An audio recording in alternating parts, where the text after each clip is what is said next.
We've long been fascinated by the idea that great art is born through great pain. But why do we cling so tightly to the myth of the tortured artist? Perhaps it comforts us to believe there is a cost to such brilliance. After all, art is how we make sense of the chaos within us and our world around us.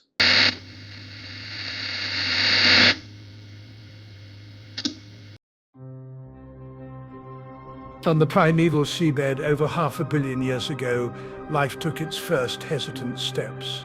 These lobe-finned fish are in the beginning rehearsal of life as we know it.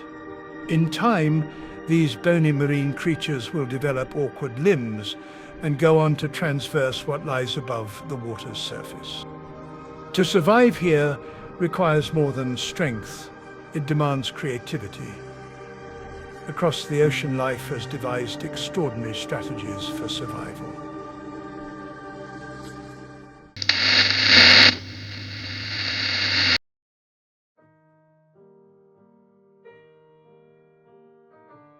In the fine art world, one of the most globally idolized tortured artists is Van Gogh, misunderstood during his time. After his death, he was seen as one of the most important and influential artists. Born in 1853, in the quiet Dutch village of Zundert, young Vincent entered a world of stern piety and muted expectation. His father, a Protestant minister, envisioned for his son a life of religious devotion and respectability. But from the start, the boy seemed ill-fitted for the neat rows of convention. In his youth, Van Gogh wrestled with purpose and religious devotion. He tried his hand as an art dealer to no success. He sought the cloth of the preacher, even venturing to serve among the poor as a missionary. This passionate eagerness in his crusade for purity was almost always faced with rejection, dismay, and ostracization. Many who knew him found him too zealous, too erratic, too consumed by the fever of his ideals. Amidst these failures, his mental and physical health began to give way. His painting, which once quelled his moods, now seemed to aggravate and frustrate him.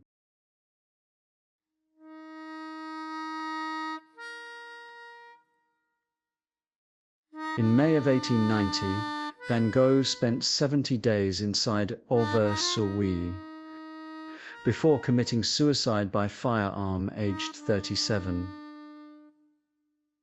He was living a newfound freedom after spending a year at St. Paul de Moselle mental institution, but remained fragile and insightfully aware of this fact. It caused him great anxiety to leave the facility, and his creative activity was often extinguished between episodes of mania. In the previous year, he painted over 150 paintings, many of them landscapes and self-portraits. Wheatfield with Crows was painted shortly after his leave from the institution. It's both stark and stirring, a yellowed field with a dark celestial sky above. Dozens of crows circle the field, their black forms cutting sharply against the sky. The crows, who are timeless harbingers of misery and death, hang above the painter as much as they do the field. This would be the last painting he would paint. Van Gogh wrote many letters to his family. In a letter to his sister and mother, Van Gogh writes, "It is almost so that in the life of the painter, success is the worst thing about him. It is likely while he craved understanding and to be seen, he was uninterested in fame and fortune." Irises, dated a year before his death, is a canvas filled with life. He considers this work to be a study in color, and it shows us how much solace he found in nature. Flowers, particularly irises, recurred through many of his paintings. His works often show a core belief of finding beauty in the everyday. During periods of his life, Van Gogh experienced extreme poverty. He was financially supported by his brother Theo. He often focused on the lower classes as subjects in his earlier paintings. In his later years, he formed friendships with other artists of the time. Famously, he was close to Paul Gauguin. The two dreamt of building a community of painters in the yellow house they shared. The two personalities of the artists massively clashed. Gauguin was confident and controlled, using imagination to create his artworks. Van Gogh was much more sensitive and focused on direct observations. After a period of short-lived creative bliss, to protect himself from the constant conflict, Gauguin left Van Gogh, and this abandonment contributed towards his ongoing feelings of isolation. Similarly to his romantic relationships, the intensity and attachment Van Gogh had towards people inevitably left him devastated when they pulled away. Their partnership, volatile, brilliant, doomed, had been the fragile ecosystem he clung to. The rupture sent a shock through him. After their final argument, his thoughts spiraled inwards, cycling through loneliness, panic, and despair, a cocktail of emotions that proved to be too great. He took a razor to his own ear. The act was not theatrical, more an abrupt surge of pain and confusion that broke over him before he could retreat to safer waters. He wrapped up the piece of flesh and took it to the local brothel, handing it to one of the prostitutes working there, with the quiet urgency of someone delivering a fragile late birthday present. Then he collapsed back at the yellow house. When the police found him the next morning, he was alive but adrift. Yet even here, in the wake of the most violent rupture of his life, the painter in him did not vanish. Instead, he watched the world with the wary, luminous attention of a creature rebuilding its nest after a gale. From this brokenness would come some of his most extraordinary work. Van Gogh also abused alcohol, partially as a self-medication for his mental health. It is theorized that he may have had bipolar disorder, which causes cycles of extreme highs and lows. He experienced impulsive behavior, frantic creativity, sleeplessness, and deep depressive episodes. Others have suggested it could be temporal lobe epilepsy. Epilepsy is where abnormal bursts of electrical activity in the brain cause seizures. Depending where in the brain is affected, can significantly impact how the seizure presents. The frontal lobe is the part of the brain controlling planning, decision-making, behavior. If a seizure occurs here, hallucinations, hypergraphia, and mood swings can occur. After Van Gogh's death, the Netherlands slowly came to recognize the scale of what they had lost. During his life, he was largely dismissed. Only after his work gained international attention, thanks in part to his sister-in-law Johanna van Gogh Bonga, did Dutch society begin to understand the depth of his contribution. In the decades that followed, this shift helped reshape how the Netherlands viewed and supported creative people, especially those struggling with mental illness. By the mid-20th century, the country had developed stronger artistic institutions, more public funding for the arts, and greater acceptance of unconventional expression. Van Gogh became a symbol of what can be lost when a society fails to nurture or understand its artists.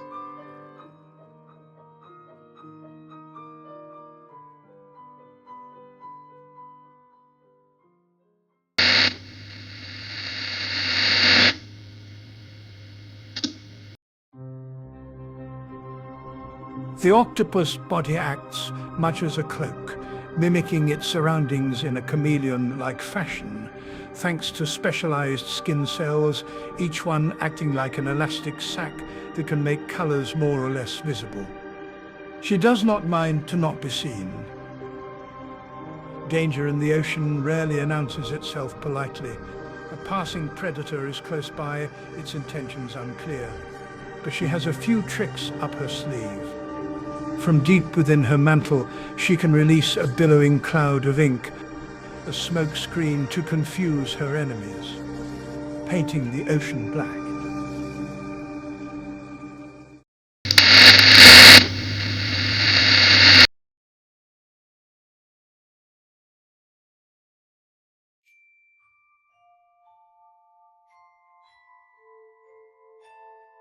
Frida Kahlo's body too became both her canvas and her cage. Frida Kahlo primarily worked in oil, on masonite or canvas. Like Van Gogh, Kahlo's often connected to the idea of the tortured artist. She lived in Coyoacán, Mexico City, a leafy green place full of color and creativity, boasting a large community of artists and intellectuals. The Blue House, her lifelong home, offered her both comfort and emotional grounding during periods of illness. From childhood she contracted polio and later was involved in a violent bus crash. It left her in constant pain, a pain so bad she often painted lying down from her bed. The self-portrait for Kahlo becomes a mirror of her fractured body, body-shaping art, and art soothing the body. Her sister, Cristina, was her closest confidant, later becoming a caregiver for Kahlo. Kahlo's husband, established mosaic artist Rivero, famously betrayed her by having many affairs, including one with her sister, Cristina. Betrayal was no stranger to Kahlo. At just 18, her first boyfriend, who was with her before the crash, promised to stand by her through recovery after her traumatic injuries. He did not. Diego and I is a particularly interesting self-portrait. Frida made after some of his betrayals. Kahlo, with her signature makeup and brows, sits against a green backdrop. It has one rather unsettling miniature Rivero face sat between her eyes. He is not just on her mind, but has taken up a permanent space there, as if everyone could see her thoughts. Her older brother died before she was born, leading her mother into a deep depression. Maybe her own fear of the pain of losing a child prevented her from getting close with Kahlo, who always felt abandoned by her mother. The Wounded Deer too depicts a female doe. Arrows pierce the deer's flesh, but her eyes remain calm. It is a portrait of inevitability and acceptance. After one of her many failed spinal surgeries, she painted this piece while her physical pain was extremely disabling. The hybrid human identity of the deer links back to her fractured identity, and the arrow becomes a symbolic metaphor for her own very real pain. Confined so often to her inner world, Kahlo's works often showcase the brutal realities of living with disability and pain, such as Without Hope. Here she is, force-fed a grotesque assorted puree through a funnel as she lies on her bed. The bed dwarfs her, the desert landscape barren and empty. During this time she herself was bedridden and on a pureed food diet. This painting acts as her own act of resignation. Throughout her life, Kahlo endured several traumatic pregnancies, including at least one medically induced termination and multiple miscarriages. These experiences were influenced largely by the severe injuries and complications she sustained in the bus accident. Physically, pregnancy posed life-threatening risks.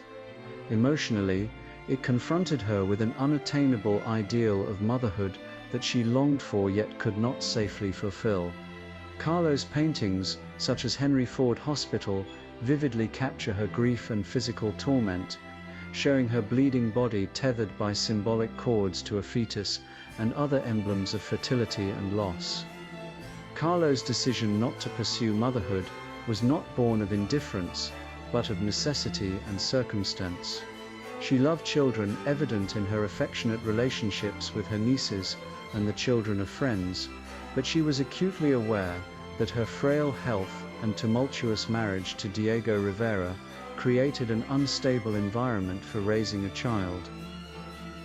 Rivera's repeated infidelities and his own ambivalence toward parenthood added to her emotional turmoil. Kahlo often depicted her inability to have children as both a personal tragedy and a defining aspect of her identity, blending themes of fertility, death, and rebirth throughout her art. The psychological impact of her abortions and infertility on Kahlo was profound. Her journals and letters reveal episodes of depression emotional volatility, and feelings of incompleteness. Kahlo was a friend to many, and even a lover to some.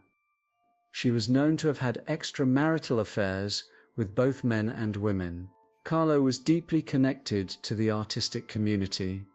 Poets, musicians, bohemians, she'd often host lively parties. Naturally, like many artists, it was only after death would she see a stratospheric rise in her fame. Kahlo's only recent overtaking of her friend Georgia O'Keeffe as the previous record highest amount paid for a female artist's work. Her love for art came from a very intimate place.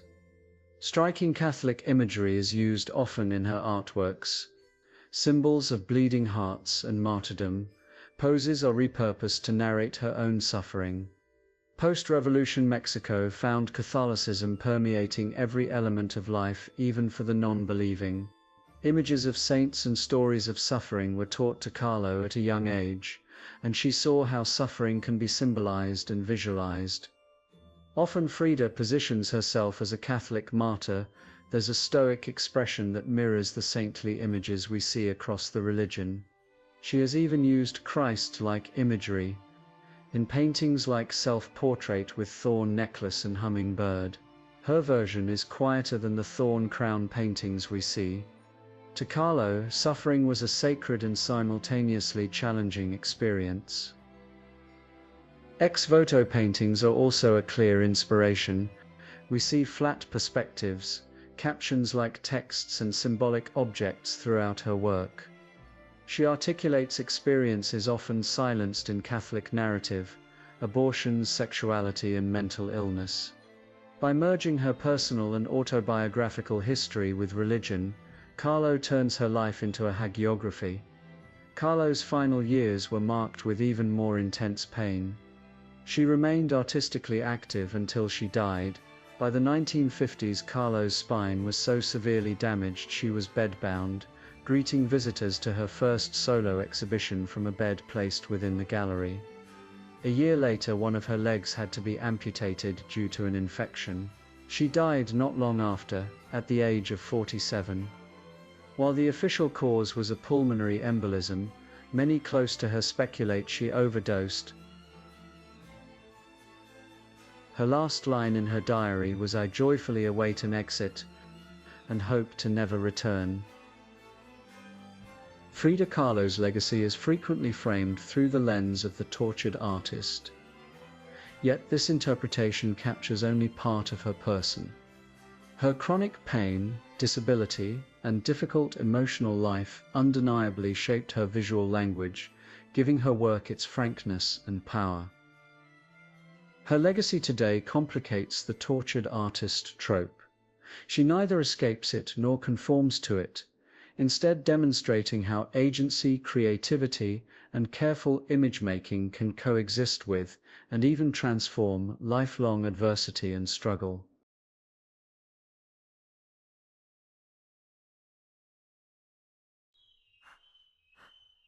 Mary Barnes was an English artist and writer from Portsmouth, whose life and work became emblematic of the intersections between mental illness and creativity. Mary Barnes is an interesting case study for art therapy and how it can be a tool for self-discovery and mindfulness. She is candid with her struggles in both her writing and artwork, which sit in sharp contrast to the norms of mid-20th century English behavior, which prized emotional restraint, self-control, and the complete containment of madness. Diagnosed with schizophrenia in her mid-30s, Barnes's early years were marked by psychological torment, repression, and a search for identity. Before her illness became severe, she had worked as a nurse, but by the 1950s, her mental health had deteriorated to the point that she sought treatment at Kingsley Hall, a therapeutic community founded by the radical psychiatrist R.D. Laing and his colleagues. Laing rejected the traditional medical model of psychiatry, arguing that psychosis could be a meaningful and transformative process rather than merely a symptom to suppress or cure. During her stay, she would not speak. She remained fully unclothed at all times, painting with her excrement. She was assigned the psychotherapist Joseph Burke. After some discussion and observation of Mary Barnes, one doctor suggested she be given paints. This gradually evolved into a powerful form of non-verbal emotional communication. One method he chose to use with Mary was the idea of regression into the illness instead of resistance, a rebirth. She spent long periods in a childlike state, even refusing to speak or eat solid food at times, and expressed herself instead through painting. Barnes's paintings are raw, symbolic, and sometimes religious in tone, reflecting her struggle toward healing and spiritual rebirth. Works such as Christ and the Woman Taken in Adultery and Crucifixion reveal her deep preoccupation with suffering, redemption, and transformation. Barnes's experience with schizophrenia profoundly shaped her mental and emotional landscape. While her illness brought immense pain and confusion, it also became the foundation for a new kind of self-understanding. Through art, she found a means to reclaim her identity and articulate feelings that defied verbal expression. The process of painting offered a structure and peace through which she could explore and eventually integrate her fragmented sense of self. In later years, she came to see her psychotic journey not as a breakdown, but as a breakthrough. In evaluating Barnes's mental health, it is important to recognize the duality of her experience with mental illness. Her schizophrenia was undeniably destructive, isolating her from the world, and leading to periods of extreme distress, hallucinations, paranoia, self-hatred, confusion. Yet, under the care of Laing's experimental community, it also became a pathway to creativity and self-discovery.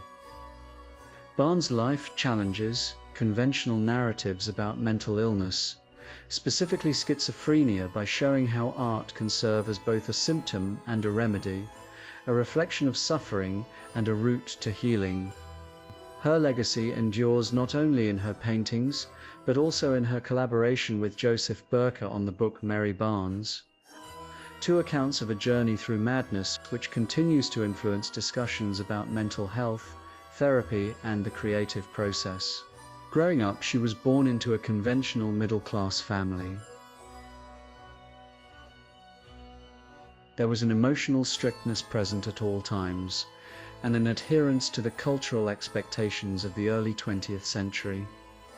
Anger, distress, defiance were generally discouraged and frowned upon.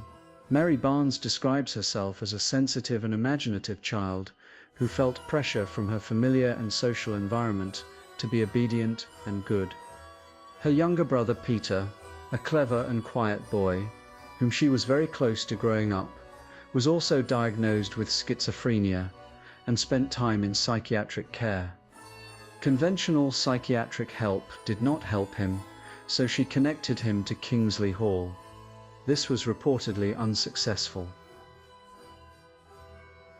Her nursing career came from a pressure and need to appease her father's expectations, and her brother Peter too was also pushed into academia following his father's request. Mary writes in her book with Joseph Burke how during her time as a nurse, she got a bad reputation as inefficient, lazy, and careless. She writes about the lectures and training they had on the correct way to fluff a pillow and fold sheets. She speaks of her desires to be a good nurse, but the exhaustion she got from the job was too much. Long hours and the high pressure eventually built up so much she had a dramatic psychological breakdown while working. Schizophrenia is a serious mental health condition that affects how a person thinks, perceives reality, and relates to others, often causing hallucinations, delusions, and disorganized thinking. It is linked to both genetics, life stresses, and brain chemistry, typically appearing in young adulthood and teenage years. While this marked the collapse of her professional life, she found further distress in conventional psychotherapy. She began to move towards creative and emotional expression, expressed through regression and art with the help of R.D. Lamm. Later she would take this and continue creative expression in writing and art. Her paintings often involve symbolism of her past career and childhood experiences.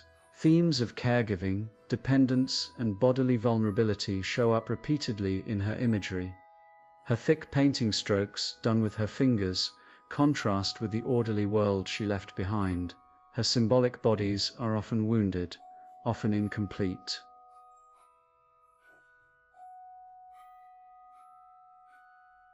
Viewing Tunnel is like standing at the mouth of a cave. The edges of the canvas press in, suffocating, and yet somewhere deep inside there is a faint glow. The dark, ambiguous space seems to swallow perspective, as though the world outside has been erased. The center is not empty. Rather, faint, trembling lines hint at a figure.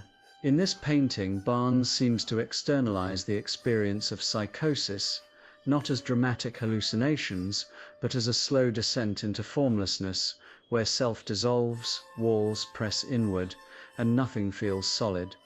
The faint light at its end suggests possibility of reaching an end. The painting reverberates with the unspoken experience of being lost inside one's own mind, and how we hold on to fragile hope. One of her most compelling works, The Crucifixion, exemplifies this fusion of personal suffering and spiritual imagery. At first glance, the composition is stark, dominated by a loosely rendered human figure suspended against a tumultuous background of reds, browns, and shadowed greys. The brushwork is direct and unfettered. The body appears twisted, its limbs awkwardly elongated, as though stretched by forces both internal and external. This distortion, far from being a technical limitation, becomes a central expressive tool. Barnes visualizes psychological torment, not through narrative detail, but through the vulnerability of form itself. Mary Barnes says in her book, discussing her childhood, "Later I read God Loved Sinners. I decided to adhere to God. Mother was out, God was in."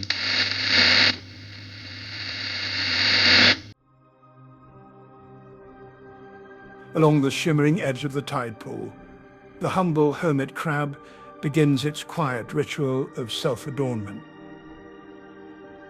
Having found a new empty shell, like a master craftsman assessing his materials, he can now begin the fine detailing. With extraordinary care, it gathers bits of seaweed, tiny pebbles and drifting scraps, arranging them across its borrowed home as accessories, acting as his own tiny architect.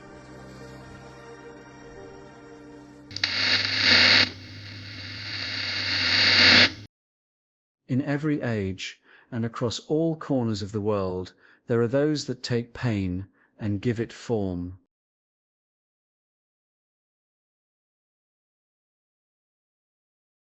Vincent van Gogh painted not what he saw, but what he felt.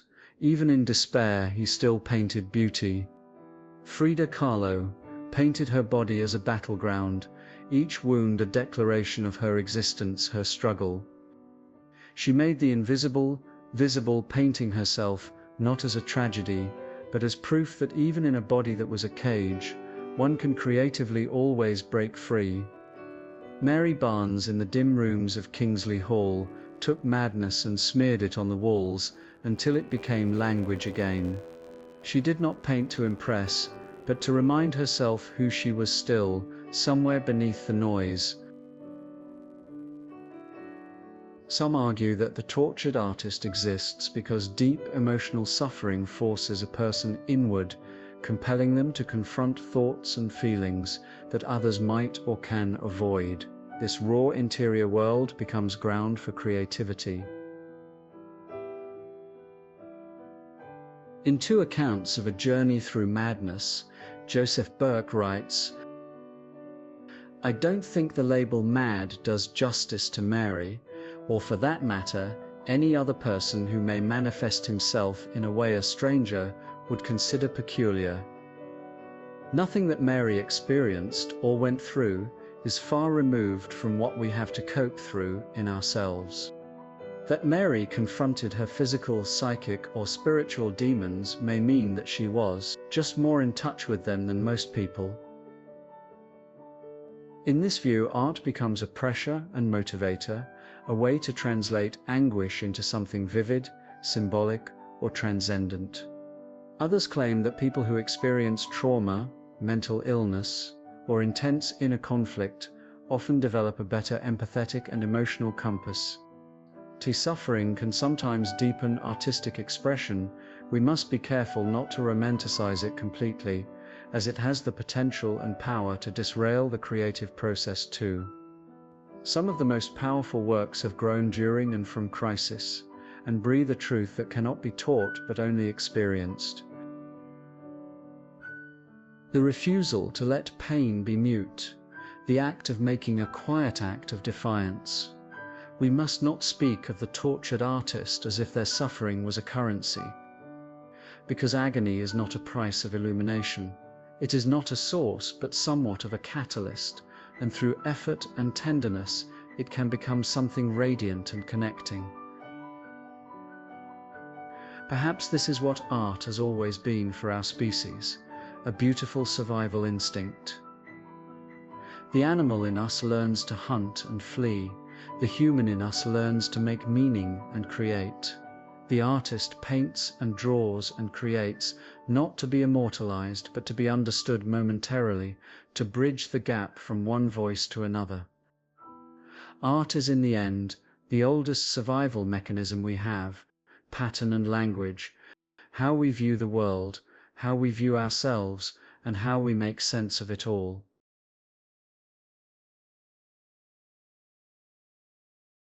Because in the long night of survival, art was the small flame we lit to see each other more clearly, and to remember why it even ever mattered to survive at all.